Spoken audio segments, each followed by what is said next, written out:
ಕರ್ನಾಟಕದಲ್ಲಿ ಪುನೀತ್ ರಾಜ್ಕುಮಾರ್ಗೆ ಕೋಟ್ಯಾಂತರ ಜನ ಅಭಿಮಾನಿಗಳಿದ್ದಾರೆ. ಇವತ್ತಿಗೂ ಕೂಡ ಆತನನ್ನ ದೇವರಂತ ಹೇಳಿ ಪೂಜೆಯನ್ನ ಕೂಡ ಮಾಡ್ತಾ ಇದ್ದಾರೆ. ಅವರಿಂದ ಹಲವಾರು ಕುಟುಂಬಗಳು ಇವತ್ತು ಮನೆಯಲ್ಲಿ ದೀಪವನ್ನು ಹಚ್ತಾ ಇದೆ, ಒಂದು ತುತ್ತು ಅನ್ನ ಕೂಡ ಸಿಗ್ತಾ ಇದೆ ಅಂತಲೂ ಕೂಡ ಹೇಳ್ಬೋದು. ಆದರೆ ಹಲವಾರು ಜನ ಯುವ ಅನ್ನೋ ಒಂದು ಸಿನಿಮಾ ರಿಲೀಸ್ ಆಗಬೇಕಾದ್ರೆ ಅದೇ ರಾಜ್ಕುಮಾರ್ ಕುಟುಂಬದ ಒಂದು ಕುಡಿ ಚಿತ್ರರಂಗಕ್ಕೆ ಎಂಟ್ರಿ ಕೊಡುತ್ತೆ, ಅವರಿಗೆ ಪುನೀತ್ ರಾಜ್ಕುಮಾರ್ ಜಾಗವನ್ನು ಬಿಟ್ಕೊಡ್ಲಿಕ್ಕೆ ಹೊರಡ್ತಾರೆ. ಸೊ ಪುನೀತ್ ರಾಜ್ಕುಮಾರನ್ನ ನಾನು ಯುವ ರಾಜ್ಕುಮಾರಲ್ಲಿ ನೋಡ್ತಾ ಇದ್ದೀವಿ ಅಂತ ಹೇಳಿ ಹಲವಾರು ಜನ ಹೇಳ್ತಾರೆ. ಸೊ ಪುನೀತಲ್ಲಿರುವಂತಹ ಗುಣಗಳು ಇವನಲ್ಲಿದೆ, ಇವನೇ ನೆಕ್ಸ್ಟ್ ಪವರ್ ಸ್ಟಾರ್ ಅಂತ ಹೇಳಿ ಕೂಡ ಅನೌನ್ಸನ್ನು ಕೂಡ ಮಾಡಲಿಕ್ಕೆ ಹೊರಟ್ಬಿಟ್ಟಿದ್ರು.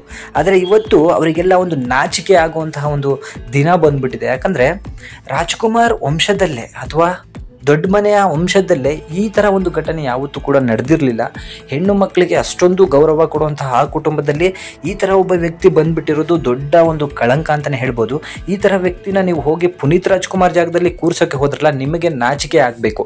ಒಬ್ಬ ವ್ಯಕ್ತಿಗೆ ನಾವು ಅಭಿಮಾನಿ ಆಗಿದ್ದೀವಿ ಅಂತ ಹೇಳಿದರೆ ಆ ವ್ಯಕ್ತಿ ಮಣ್ಣಲ್ಲಿ ಮಣ್ಣಾದ್ರೂ ಕೂಡ ಆ ವ್ಯಕ್ತಿ ಮೇಲೆ ಇರುವಂತಹ ಅಭಿಮಾನ ಮತ್ತೊಬ್ಬನ ಮೇಲೆ ಹೋಗಬಾರ್ದು, ಅಥವಾ ಆ ಜಾಗದಲ್ಲಿ ಮತ್ತೊಬ್ಬನ ಕೂರಿಸುವಂತಹ ಕೆಲಸವನ್ನು ದಯವಿಟ್ಟು ಮಾಡಬೇಡಿ. ನಿಮ್ಮಂತಹ ಕಚಡ ಅಭಿಮಾನಿಗಳು ಇವತ್ತು ಅವ್ರ ಹೆಸರು ಕೂಡ ಹಾಳಾಗೋ ರೀತಿಯಲ್ಲಿ ಆಗ್ಬಿಡುತ್ತೆ. ಅದಕ್ಕೆ ಹೇಳೋದು, ಒಬ್ಬ ವ್ಯಕ್ತಿ ಹುಟ್ಟಿದ ಮೇಲೆ ಅವನ ಸ್ವಂತಿಕೆಯಿಂದ ಅವನು ಬೆಳಿಬೇಕೆ ಹೊರತು ಇನ್ನೊಬ್ಬನ ಹೆಸರನ್ನ ಇಟ್ಕೊಂಡು ಬೆಳಿಲಿಕ್ಕೆ ಸಾಧ್ಯವಿಲ್ಲ. ಅಥವಾ ಅವನು ಆ ಆದರ್ಶಗಳನ್ನ ಬೆಳೆಸ್ಕೊಂಡು ಬೆಳಿಬೇಕೆ ಹೊರತು ಅವನಿಗೆ ಕೊಟ್ಟಂತಹ ಬಿರುದನ್ನು ಇನ್ನೊಬ್ಬನಿಗೆ ಕೊಡೋದು ಸೂಕ್ತವಲ್ಲ. ಒಬ್ಬ ವ್ಯಕ್ತಿಯನ್ನ ಪುನೀತ್ ರಾಜ್ಕುಮಾರ್ ಈ ಮಟ್ಟಕ್ಕೆ ಬರಲಿಕ್ಕೆ ಎಷ್ಟು ಕಷ್ಟಪಟ್ಟಿರ್ಬೋದು, ಅಥವಾ ಆ ಥರ ಮನಸ್ಸು ಬರೋದು ಕೋಟಿಗಳಲ್ಲಿ ಒಬ್ಬರಿಗೆ. ಈ ಥರ ಮನಸ್ಸಿರುವಂಥ ವ್ಯಕ್ತಿನ ಈ ಯುವನಿಗೆ ಹೋಲಿಸಿದ್ದು ಅತ್ಯಂತ ದುರದೃಷ್ಟ ಅಂತ ಹೇಳ್ಬೋದು. ಸೊ ಈ ಯುವದಿಂದ ಹಲವಾರು ಪುನೀತ್ ರಾಜ್ಕುಮಾರ್ ಅಭಿಮಾನಿಗಳಿಗೆ ಇವತ್ತು ನೋವಾಗಿರೋದು 100% ಸರಿ ಅಂತಲೇ ಹೇಳ್ಬೋದು. ಯಾಕಂದರೆ ಒಂದು ನಟಿಯನ್ನು ಈ ಥರ ಎಲ್ಲ ಬಳಸ್ಕೊಂಡಿರೋದು ನಿಜಕ್ಕೂ ನಾಚಿಕೆಗೇಡಿನ ಸಂಗತಿ ಅಂತ ಹೇಳಿ ನಾನು ಹೇಳ್ತೀನಿ.